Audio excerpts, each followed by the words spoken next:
Good evening, you're watching Estuary News. Coming up, a North East Lincolnshire councillor for Grimsby's East Marsh says lorries are damaging roads and blighting lives. Emma speaks to the first woman to swim the channel back in the 50s. And joining me in the studio is Ted Ford, who has dedicated hundreds of hours to fundraise for St Andrew's Hospice in Grimsby, which cares for people of all ages with life-limiting illnesses in North East Lincolnshire.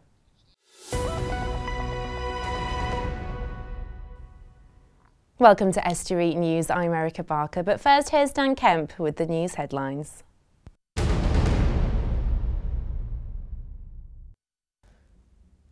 Hello there. The ward councillor for Grimsby's East Marsh has said he fears a serious incident due to the poor condition of some roads in the area.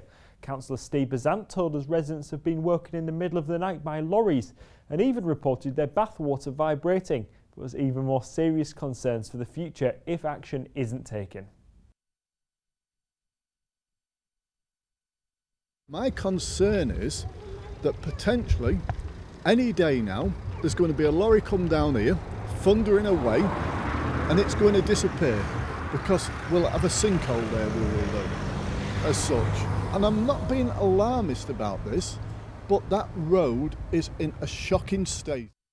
And you can hear more about that story in the main show. A 37-year-old Grimsby man has been arrested in connection with a break-in on the Nunsthorpe estate. Officers were called at 4:45 a.m. on Tuesday following reports a house had been broken into and a car stolen in Milton Road. A rear door of the property was forced open and various electronics and a purse were stolen along with the car keys to a grey Ford Focus ST. It was then involved in a high-speed police chase before being abandoned in Cromwell Road and property from the house recovered. The suspect was arrested a short time later on suspicion of burglary, theft, dangerous driving, failing to stop and driving whilst unfit through drink or drugs. Cyclists and walkers in Heddon have a new route. Work has just been completed on a shared footway and cycleway along the B1240 Thorn Road in the town. The £280,000 scheme has created a 2-metre wide shared route and means improved drainage and safety for those using it. Divers are preparing to unearth 2 lost trawlers that sank within 500 yards of each other just north of Spurn Point this weekend. The Grimsby's Lost Ships of World War I project, backed by the Heritage Lottery Fund, aims to identify sunken vessels and discover artefacts once thought to be lost at sea. As far as we know, the ones off the east coast here, none of them have been positively identified. So if we can put a name to them and tell the people where they are, at least it will give closure to some of the descendants of the families that were lost. Well, we know of 375 that left Grimsby and were lost in the First World War. Not all of them through enemy action, but most of them were. And that's all from me. Bye for now.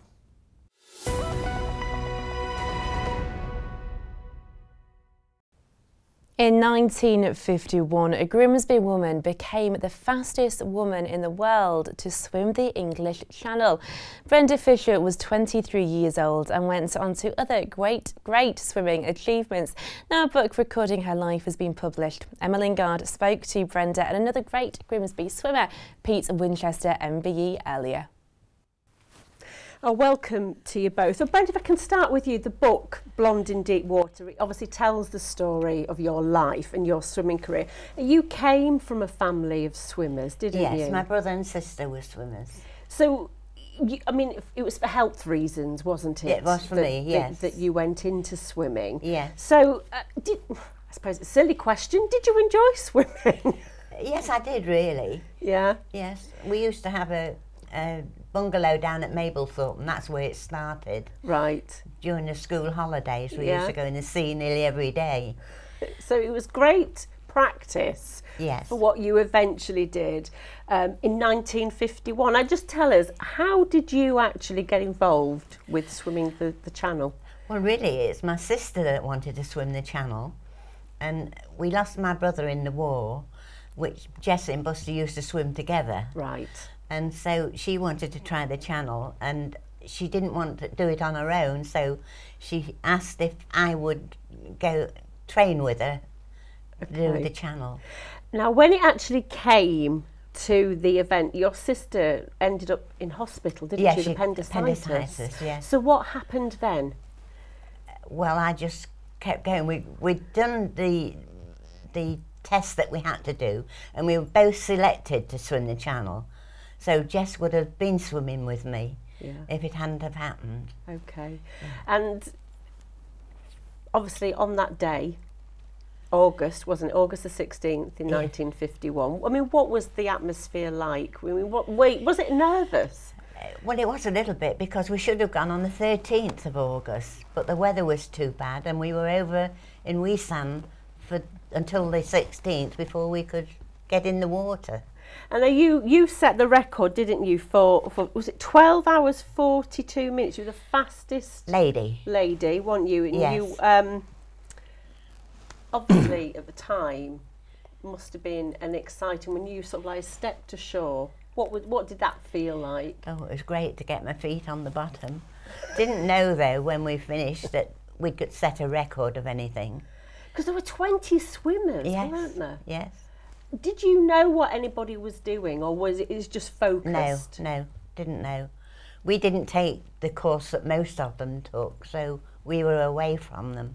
Okay, and was your trainer with you? Yes. Now, Herbert McNally, who was a local famed trainer, wasn't he? Yes, he was. In the area. Yeah. Words of encouragement all the way? All the way.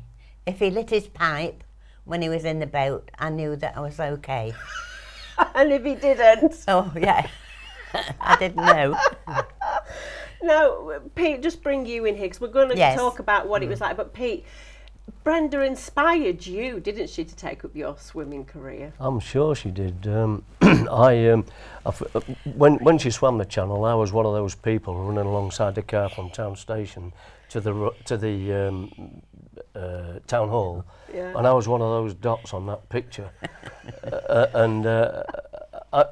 Actually, before all that, though, my father, the television, the radio used to be a little crystal set. Yeah. And it took some tuning in. And my dad used to tune in and tell me, come on from where, and tell me all about it. Brenda Fisher's in the water. And that was it then. I never moved, and I was listening stroke for stroke, you know. Yeah. And then, you know, you've got to go to school. So you go to school and they're still swimming. And then my dad comes home from work, Brenda Fisher's finished, and then put the radio on again. And then I said to my dad, Dad, will you give me £3 so as to go round to the Rialto cinema? Oh, watch the newsreel. Yeah, Pathy News. Yeah. And I sat there, and actually I went every night for a week. Yeah. And it just got hold of me. I wanted to do this sort of thing, you know. Brilliant. Well, stay where you are, because when we come back, we're going to talk about that celebrity effect that you had, Brenda. People in the Humberston Road and Durban Road areas of Grimsby tell us they're unhappy at the state of their streets as a result of large lorries passing down them to access a logistics site. Also reporting walls shaking and being woken in the night. Den Kemp has taken a look at this one. Councillor Steve Bazant is the ward councillor for the East Marsh area. He's taking one last stand against the council to try and have a relief road put in. He's been campaigning for the new road after a number of local residents have spoke to him to voice their concerns at the volume and the nature of traffic going down their streets and the effect it's having on the highway. Let's face it, I won't want to live down a road like this and live in a house like this. One lady was telling me that she was actually in a bath one day and it felt like a tsunami because the water was literally vibrating, it was. And other people are being woken up late at night, because it's a 24/7 operation, this. I wouldn't want to be woken up by a great big thundering lorry. Stephen Bennett is one unhappy resident. The road surface, I was deteriorating. And sometimes I've actually picked up pieces of nuts and bolts of lorries that's actually been at the side of the road, lumps of rubber that come off the axles. And it's the times they actually run. They're supposed to finish at a certain time, but I can understand they've got certain things to do at certain times. I actually put a straight edge on one of the holes, and I put a tape measure on it, and one of them, it was 2 inches, the actual indentation on the road. Councillor Bazant is very worried about one danger in particular. He's concerned that continued use of the road by heavy goods vehicles could one day result in a serious incident. My concern is that potentially any day now there's going to be a lorry come down here, thundering away, and it's going to disappear because we'll have a sinkhole there, we will do, as such. And I'm not being alarmist about this, but that road is in a shocking state.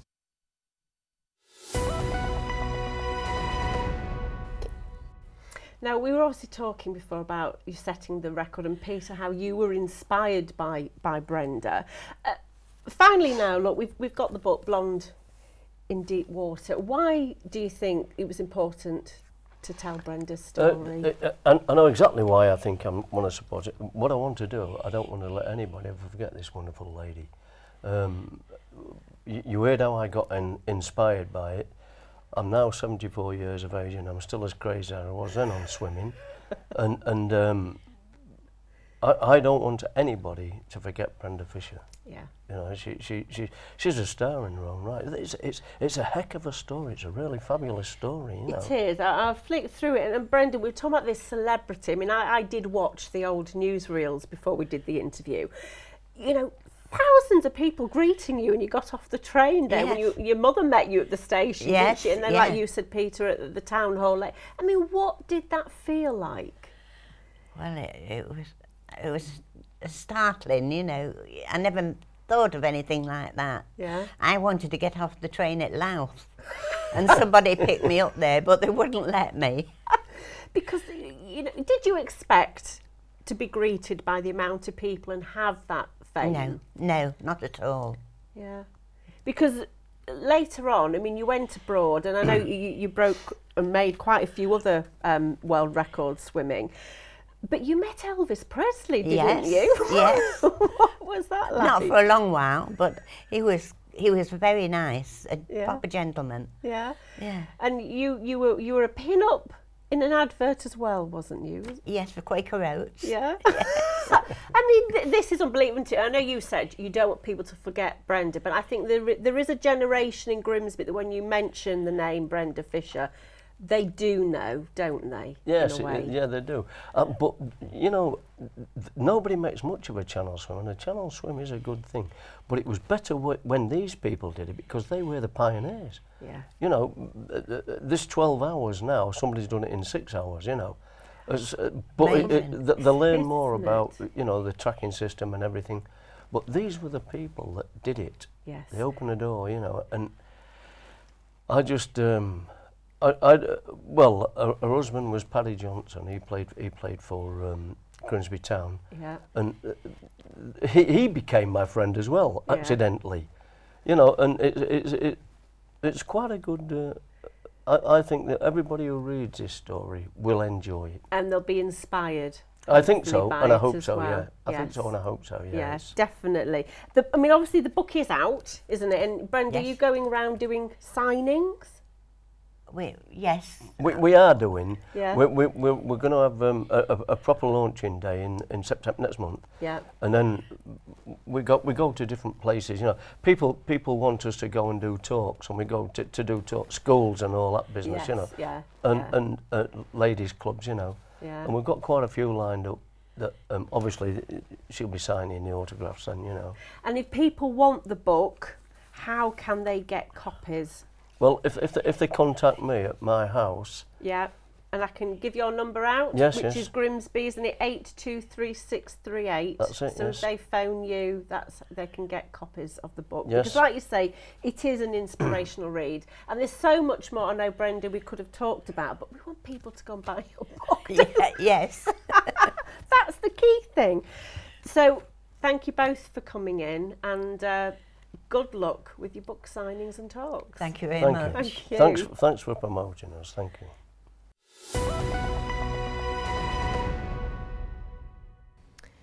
Well, what a lovely story there. Well, joining me in the studio then is Ted Ford, who has raised thousands of pounds for St Andrew's Hospice in Grimsby, which cares for people with, well, of all ages with life-limiting illnesses.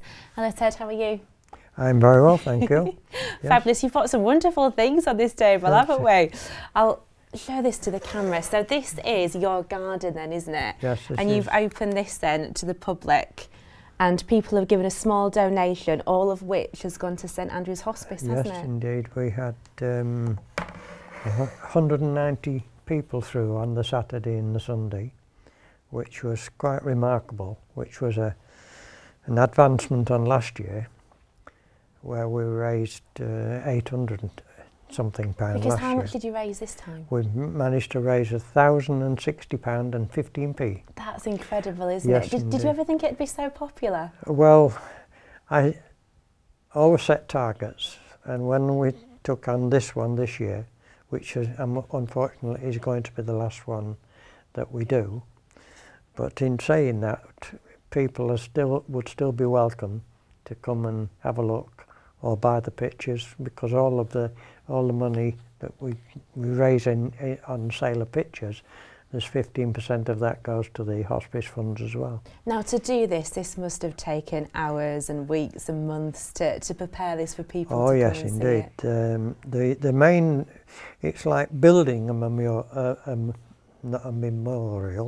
mural at the end of the garden, because the very first picture on the end, the tree picture, I actually took a photograph of that way back in 2002, and that was of the Floriada, and the theme then became, once I realised it was the 70th anniversary of the end of the war, I wanted to dedicate this, and so in building the end, I painted the picture with the tulips, and that was a job. And the one with the windmills on is a irrigation canal, all linked through Holland. And you probably noticed that there are flags in there as well. And being linked with the choir to Holland, and the Rotary Club through Denmark and Holland, two Rotary clubs that is, and I thought, well, I'll make that as a dedication to the people who were there, and in fact to the ones who were lost in fact. And it does look wonderful, Ted, doesn't it? Yes, And you can tell how much thought and how much hard work has gone into it. Yeah. Why is St Andrew's Hospice? Why is it so important that you're raising money for that? Well, years ago, as a builder, I was invited through the Sir Charles Nicholson, Rushton and Smith group to price for building bedrooms and sluice rooms, lift shaft, on the place which is now the Beaches at Scarthoe. And when I saw the plight of some of the people who were attending there, and having lost my brothers and sisters through cancer, I didn't need much persuading to be able to be fit enough, if you like, to do this kind of work. And then advancing from there, when the new hospice for the children was being built at Peach Lane, the Inner World Club of Cleethorpes had offered to furnish and completely furnish, in all the equipment and everything, a single room.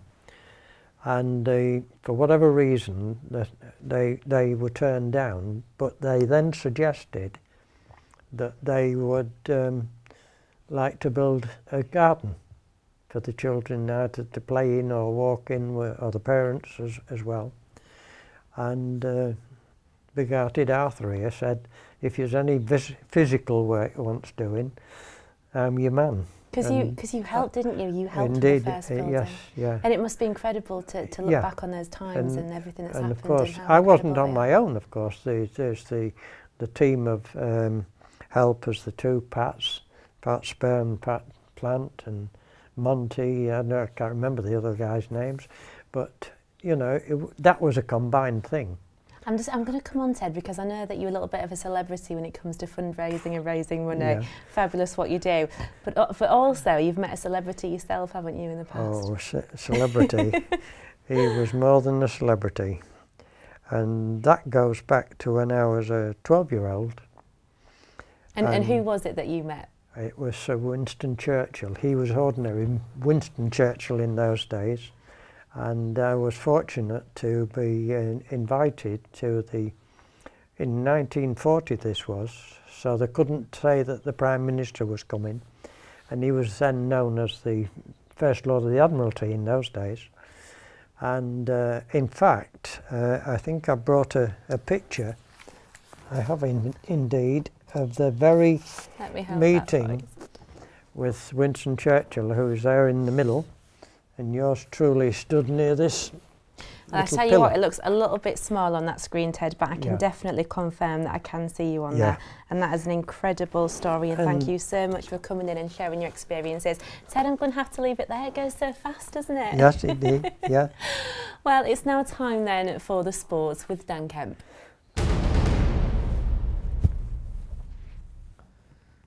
Tuesday night is a big night for the Windass family. Hull City make the trip across the Pennines to take on Accrington Stanley in the Capital One Cup first round. Hull City legend Dean's son, Josh, is expected to line up for the hosts, while Windass Senior is now club ambassador at the Tigers. Meanwhile, new signing Moses Odebajo is set for his first City appearance, and we're still awaiting news on his former Brentford teammate Andre Gray and whether he'll make the move to Hull. Scunthorpe United will be looking to bounce back from opening day defeat as they host Barnsley. Then will be without injured Niall Canavan and Luke Williams, as well as goalkeeper Luke Daniels, who starts the first of a 3-game ban. And one other line of United news that they've signed Hull keeper Rory Watson on a 28-day emergency loan. Grimsby Town play their first home game of the season on Tuesday night. The Mariners host Barrow, the winners of the National League North last year. And boss Paul Hurst is hopeful the side can keep a strong home record this term to make sure they return to the Football League. Likewise, North Ferriby United have their first home encounter of the league season tonight too. Billy Heath's side host Chorley after losing to Tamworth on Saturday. Hull FC back row Setamata Sarr will join the Widnes Vikings for the 2016 season. The 27-year-old has spent the last 18 months at the Black and Whites, but the sides are now looking to restructure for next season. They've already recruited New Zealand internationals Carlos Tuamavave and Frank Pritchard, as well as Mahe Fanua and Scott Taylor. And finally, Hull KR have today been linked with Leeds Rhinos forward Chris Clarkson from next year, according to the Hull Daily Mail. He's currently on loan at Widnes and could link up with current Leeds teammate Jamie Peacock at Craven Park next season. And that's all for the sport.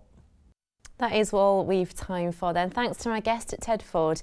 If you have a news story, then go to our Facebook or Twitter pages at Estuary TV or email news@estuary.tv or give us a call on 01472 315561. But until tomorrow evening, good night.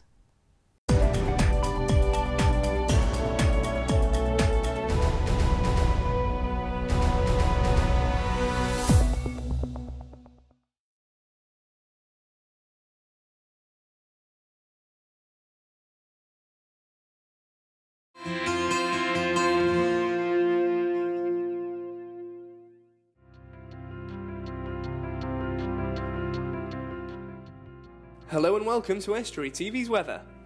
After a chilly start, Wednesday will be dry with spells of warm sunshine and highs of 22 degrees Celsius. Mainly dry with sunny spells on Thursday.